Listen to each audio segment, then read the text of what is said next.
Hello दोस्तों, good evening, नमस्कार। आप सभी का स्वागत है आप सभी के अपने यूट्यूब चैनल परीक्षा की शिक्षा में एक बार फिर से। उम्मीद करता हूँ कि आप सभी अच्छे होंगे। आपकी जो तैयारी होगी जो है अच्छे तरीके से चल रही थी। जो बच्चे क्लास में फर्स्ट टाइम है, पहली बार नए हैं, उन सभी को बता दें हमारे चैनल पे जो आपकी बीएड ट्वेल्थ स्पेशल 2024 की जो आपकी तैयारी साथी रेगुलर बेसिस पे करवाई जाए। तो जिसे भी तैयारी पूरी करनी है, कंप्लीट करनी है, क्या करेंगे, सबसे पहले जो है चैनल को सब्सक्राइब करके हमारे साथ जुड़ जाएंगे। उसके बगल जो बेल आइकन देगा साथी उसको भी ऑन कर लेंगे, ठीक है। बाकी जो क्लास का समय है, जिसको नहीं याद है याद कर लीजिए। जीके जीएस की जो क्लास है सुबह 10 बजे, रीजनिंग की जो क्लास है दोपहर को 1 बजे, कला की जो क्लास है शाम को 4 बजे, हिंदी की जो क्लास है आपको शाम को 7 बजे हमारे पे देखने को मिलेगी। क्लासेस का शेड्यूल आपको याद करके रखना है, इसी टाइम पर क्लासेस से जुड़ना है, अपनी तैयारी को जो है पूरा और कंप्लीट करना है। बाकी अगर आपका और कोई डाउट और कोई क्वेश्चन और कोई क्वेरी तो आप हमारे इंस्टाग्राम पर पूछ सकते हैं। परीक्षा के शिक्षण का इंस्टाग्राम का पेज का जो लिंक है नीचे डिस्क्रिप्शन मिल जाएगा। यहाँ पे क्या है, डेली बेसिस पर जो क्लास का अपडेट हो दिया था, जब एग्जाम का अपडेट होगा अभी आपने यहाँ पे दिया था। आप लोग यहाँ से जुड़े हैं तो आपको कोई भी अपडेट जो है क्लास के रिगार्डिंग का होगा साथियों, मिस नहीं होगा, छूटेगा नहीं, ठीक है। तो आप लोग इतना काम कर लेंगे तो चलेंगे क्लास स्टार्ट करेंगे। स्टार्ट करने से पहले जिसने अभी तक देखिए क्लास को लाइक नहीं किया, क्लास को एक एक लाइक कर देंगे, क्लास को अपने दोस्तों का जो है शेयर कर देंगे। तो चलेंगे क्लास स्टार्ट करेंगे। एक एक क्वेश्चन को ध्यान से देख के उत्तर देने की कोशिश करते हुए आगे बढ़ेंगे, ठीक है।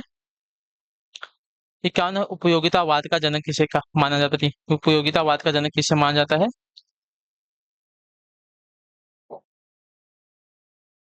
तो उपयोगितावाद का जनक आपका बेंथम को माना जाता है, ठीक है।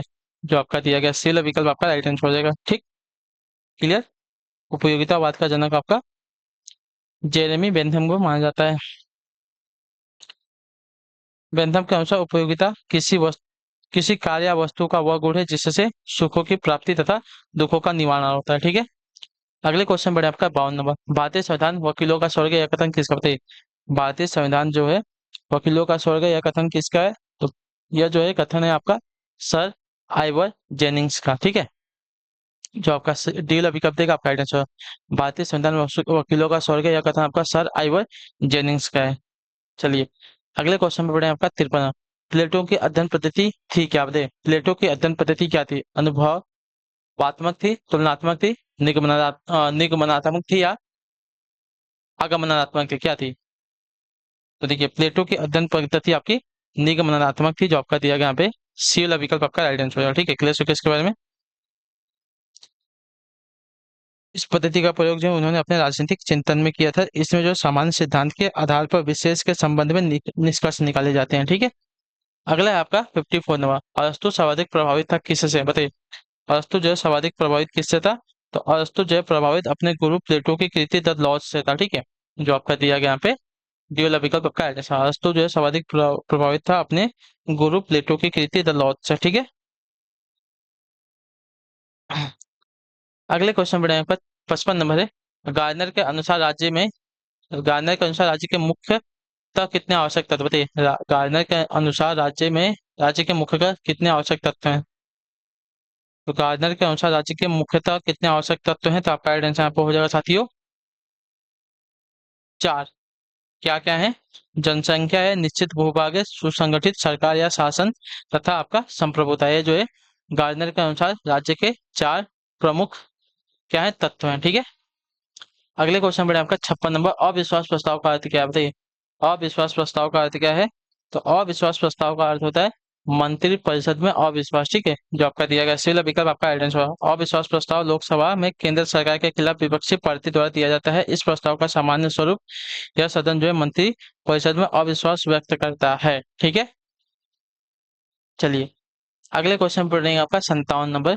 भारतीय संसद की समितियां में सबसे महत्वपूर्ण क्या है बताइए? भारतीय संसद की समितियां में सबसे महत्वपूर्ण क्या है? तो देखिए भारतीय संसद की समितियां में सबसे महत्वपूर्ण अगर देखने जाएंगे तो लोक लेखा समिति है, ठीक है। जो आपका बी विकल्प देगा आपका सही उत्तर। लोक लेखा समिति संसद की सबसे महत्वपूर्ण एवं पुरानी वित्तीय समिति है। इसकी स्थापना भारतीय अधिनियम 1919 के तहत 1921 में की गई थी।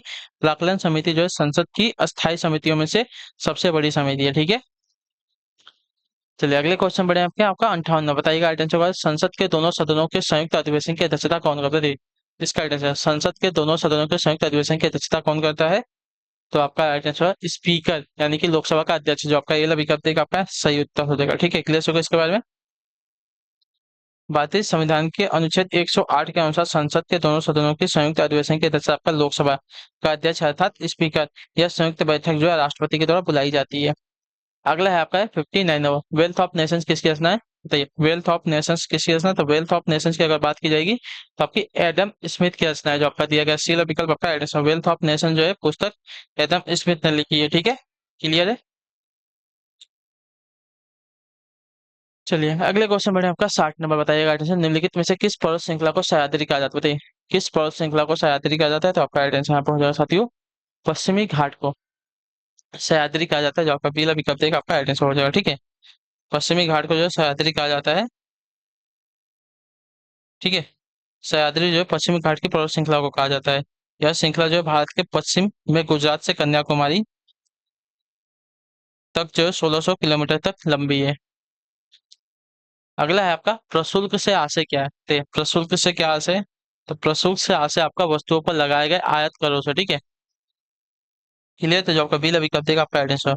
प्रशुल्क यानी कि टैरिफ आयातित वस्तुओं पर लगाए जाने वाले कर हैं, यह अंतर्राष्ट्रीय व्यापार में लगाया जाता है और यह जो सामान्यतः 5% तक होता है, ठीक है। चलिए अगला है आपका है 62 नौ 62 नौ, नवीन कल्याणकारी अर्थशास्त्र के जन्मदाता को बताइए। नवीन अर्थ क्या है? नवीन कल्याणकारी अर्थशास्त्र के जन्मदाता कौन है? तो नवीन कल्याणकारी अर्थशास्त्र के जन्मदाता की अगर बात करें आपका पायलटो है, ठीक है। पायलटो प्रथम अर्थशास्त्री थे जिन्होंने आर्थिक कल्याण में होने वाली वृद्धि अथवा कमी को मापने हेतु एक निश्चित मापदंड प्रदान किया है, ठीक है। अगला है आपका 63 नंबर, बताइएगा अच्छा निम्न में से किसे उत्पत्ति का साधन मानते हैं? उत्पत्ति का साधन किसे माना जाता है? तो उत्पत्ति का साधन आपका माना जाता है पानी को, ठीक है। उत्पत्ति का साधन जो है आपका पानी को माना जाता है, तो जो आपका दिया गया यहाँ पे, अच्छा नहीं माना जाता ना, तो पानी को उत्पत्ति का साधन नहीं मानते। पूंजी श्रम भूमि को आपका उत्पत्ति का साधन माना जाता है, ठीक है, क्लियर है सभी को। उत्पत्ति का साधन जो आपका भूमि श्रम पूंजी तथा उद्यम है, लेकिन पानी जो है उत्पत्ति का साधन नहीं है।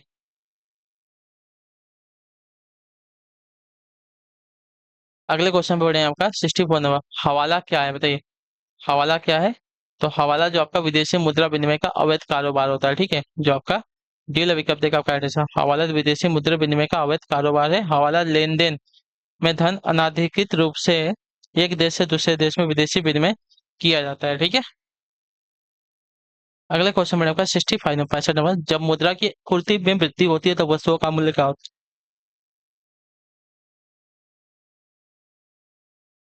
देखिए, जब मुद्रा की पूर्ति में वृद्धि होती है तो वस्तुओं के मूल्य में क्या होता है? तो वस्तुओं के मूल्य में आपका होता है साथियों, बढ़ जाता है, ठीक है। जो आपका दिया गया यहाँ पे पहला विकल्प आपका सही उत्तर हो जाएगा।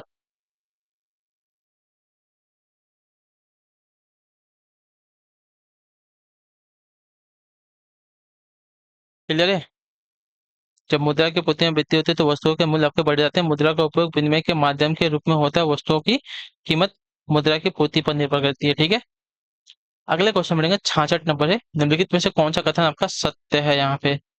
तो जो कथन सत्य दिएगा MPS प्लस MPC बराबर इक्वल टू 1, ठीक है। MPS क्या होता है? तो मार्जिनल प्रोपेंसिटी टू सेव यानी कि सीमंत बचत प्रवृत्ति, और MPC का होता है तो मार्जिनल प्रोपेंसिटी टू कंज्यूम यानी कि सीमांत उपयोग प्रवृत्ति, ठीक है। ये दोनों को मिला के आपका इक्वल टू 1 होना चाहिए, ठीक है। तो आपका क्या है? सत्य कथन है।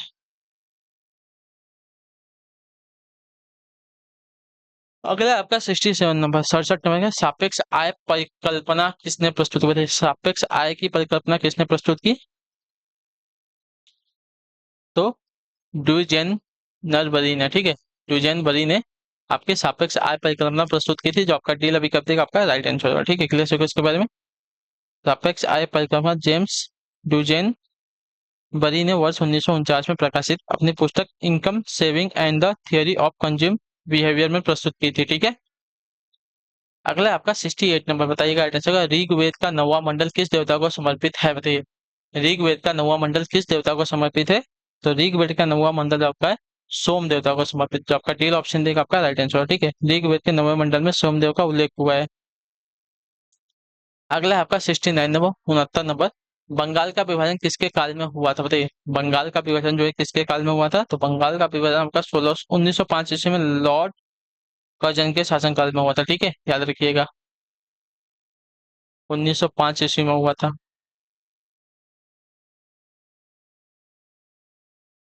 अगले क्वेश्चन बढ़े आपका 70 नंबर, शिवाजी की मंत्रिपरिषद के प्रधानमंत्री को क्या कहते हैं?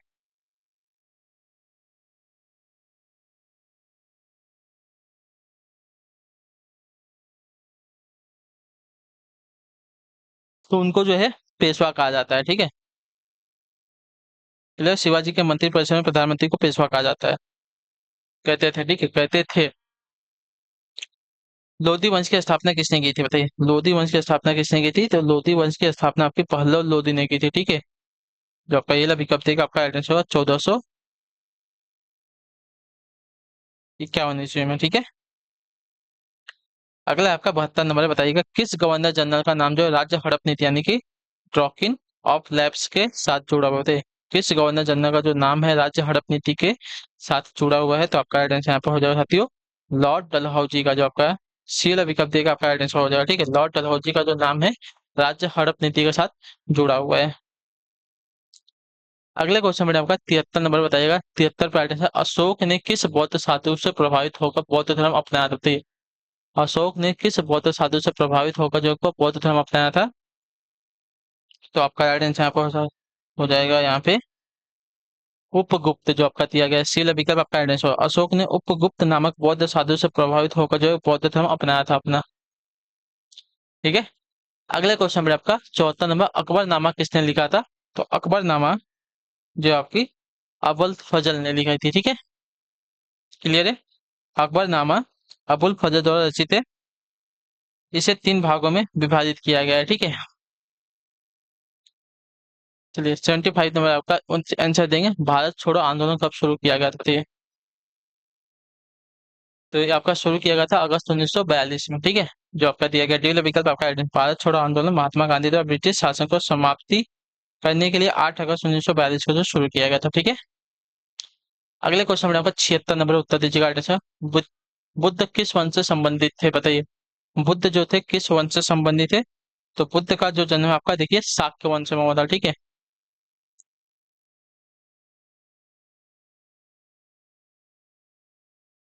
इसलिए तो बुद्ध का जो जन्म है शाक्य वंश में 563 ईसा पूर्व में हुआ था।